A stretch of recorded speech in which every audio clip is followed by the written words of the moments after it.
Na sexta-feira, à meia-noite, termina a cobrança de pedágio de 3 lotes rodoviários no estado do Paraná. O lote 1 da Econorte, o lote 2 da Viapar e o lote 3 da Ecocataratas. No sábado, à meia-noite, termina a cobrança de pedágio de mais 3 outros lotes. O lote 4, Caminhos do Paraná, o lote 5, Rodonorte e o lote 6, Ecovia. Então, quem passar depois da meia-noite nas praças de pedágio operadas por essas concessionárias não vai pagar pedágio a partir do final de semana. E nessa última semana de cobrança de pedágio, eu gostaria de fazer uma atualização do trabalho que a nossa equipe fez nos últimos 3 anos. Eu sou muito grato à nossa equipe que rodou as rodovias do estado para verificar a situação das obras que ainda estavam sendo executadas ou não estavam sendo executadas, embora estivessem previstas nos contratos. 6 lotes, até recentemente, todos eles tinham obras por fazer. E a maior parte deles ainda tem obras por fazer, obras que vão ficar com a responsabilidade de sua execução para os próximos anos.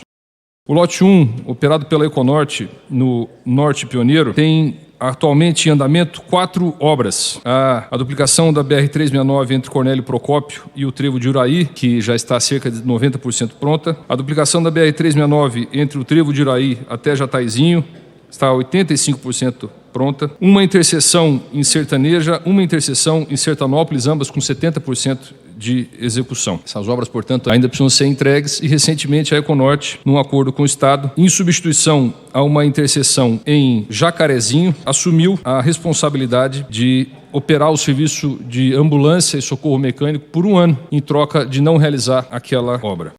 No lote 2, ali na região de Maringá, a Viapar entregou recentemente uma interseção na cidade de Paissandu, 5,3 km de duplicação no perímetro urbano de Corbélia, mas ainda tem 3 contornos para entregar. Contornos esses que foram objeto de um recente acordo firmado entre a empresa de um lado e o Estado, e de outro lado o Ministério Público Federal, que obrigou a empresa nos próximos 2 anos, e sob pena de uma multa de R$347 milhões, a edificar esses 3 contornos. Um deles de 6 quilômetros de pistas duplas em Peabiru, que também vai ter 4 viadutos. Essa obra está com 20% em andamento. Outro deles, na 369 em Arapongas, um contorno de 10 quilômetros de pistas duplas, que também vai ter 6 viadutos, e esse contorno tem 5% apenas das obras em andamento. E o outro contorno na 376 em Jandaia do Sul, com 6 quilômetros de pistas duplas e 5 viadutos. Esse acordo foi muito interessante porque ele inverteu a lógica do pedido de reequilíbrio econômico financeiro que vigorava nos contratos paranaenses até agora. Até agora, a empresa pedia o reequilíbrio antes, quando entendia que o valor da obra era superior ao que o que estava previsto no contrato, e depois, quando chegasse a um acordo com o Estado, identificasse a obra. Agora não. Agora a empresa faz a obra e depois, caso ela entenda que houve um desequilíbrio, ela cobra a diferença do Estado, mesmo a lógica do próximo contrato de pedágio. A Ecocataratas, que opera pedágio na região de Guarapuava e Cascavel, fechou um acordo de leniência com o Ministério Público Federal em 2019 no valor de R$400 milhões, divididos em R$220 milhões em redução de tarifa, R$150 milhões em obras rodoviárias e R$30 milhões em multa. Ainda precisa entregar as 3 obras previstas nesse acordo de leniência, que naturalmente não vão ser entregues até sexta-feira, vão ficar, portanto, para os próximos anos. A construção do trevo Cataratas, que está em 40% de sua realização. O trevo ali na cidade de Cascavel, na interseção das BRs 277, 369 e 467. Há também implantação de terceiras faixas em 13 pontos da 277, entre Cascavel e Guarapuava. Essas obras estão em cerca de 50% do seu andamento. E ainda falta a construção de um trevo perto do CTG do Charrua, lá em Foz do Iguaçu. Essa obra, o valor dela acabou sendo estimado acima do que havia sido previsto no acordo de leniência, portanto, ainda há uma indefinição sobre o que Estado, concessionária e Ministério Público Federal vão fazer com essa obra. A Caminhos do Paraná, que opera pedágio aqui na região de Curitiba, em direção ao centro-sul do estado, ainda tem diversas obras a serem edificadas, principalmente 70 quilômetros de duplicação nas rodovias 277 e 476. Há 32 quilômetros de duplicação que nem sequer começaram entre Guarapuava ao Trevo do Relógio e 39 quilômetros de duplicação entre Araucária e Alapa, que também não começaram, além de uma série de interseções na 277, na 476, correções geométricas, enfim. Esse, certamente, é o pior lote de todos os 6. Nenhuma das obras foi iniciada e o Estado conseguiu, por meio de uma liminar judicial, que a empresa fizesse um depósito calção de 130 milhões de reais, um valor que está depositado e pode servir no futuro para indenizar o Estado. Recentemente foi anunciado que a empresa tentou fechar um acordo com o Estado, no qual fez uma proposta de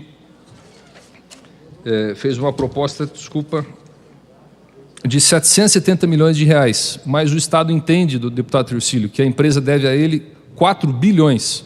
Portanto, o Estado não aceitou, por entender que a proposta feita pela empresa estava muito aquém do devido. Lote 5, Rodonorte, que opera principalmente a rodovia do Café, além de rodovia que vai em direção ao Norte Pioneiro. Recentemente, a Rodonorte entregou várias obras que tinha como obrigação. Eu faço muito esse trecho, verifiquei, por exemplo, a entrega das duplicações em Mauá da Serra, Ortigueira, Embaú, Tibagi, várias interseções em Ponta Grossa, trevos de acesso em Castro e Piraí do Sul. E a empresa, em 2019, também fechou um acordo de leniência com o Ministério Público Federal no valor de 750 milhões de reais para a realização dessas obras que eu acabei de mencionar, no valor de 365 milhões de reais, além de 350 milhões de reais em redução de 30% da tarifa e 35 milhões de reais em multa. A Rodonorte tem também um depósito feito judicialmente com a natureza de calção de 100 milhões de reais para a duplicação de 20 quilômetros entre Jaguariaíva e Piraí do Sul, na PR 151, obra que ainda Estado e concessionária discutem. E, para finalizar, a Ecovia, que opera pedágio no litoral do Estado, também integrante daquele acordo de leniência feito junto com a Eco Cataratas, porque ambas as empresas são do mesmo grupo, Eco Rodovias, ainda tem 4 obras para entregar para o usuário paranaense. A construção de uma passarela na 277 São José dos Piais, está metade pronta. A implantação de uma alça de retorno na PR 508 com a 277, ali no início da rodovia Alexandra Matinhos, que está 10% pronta. Construção de uma passarela na Avenida Ayrton Senna, em Paranaguá, que está 60% pronta. E a duplicação de um trecho de 830 metros em cada sentido, ali em Pontal do Paraná, que está 50% pronto. Então, vejam, senhores, que na última semana de contrato de pedágio, todas as concessionárias têm obras a entregar e a gente vai seguindo, acompanhando a execução desse contrato, pelo menos no próximo ano, quando a gente ainda será deputado estadual no Estado do Paraná. Para concluir, senhor presidente, eu gostaria de falar de uma iniciativa do nosso gabinete, que é a audiência pública. Deputado, por favor, para concluir. A audiência pública do Banco de Sangue de Cordão Umbilical. Essa audiência será realizada na sexta-feira, dia 26 de novembro, às 9 horas, transmitida pela internet, pelas redes da Assembleia.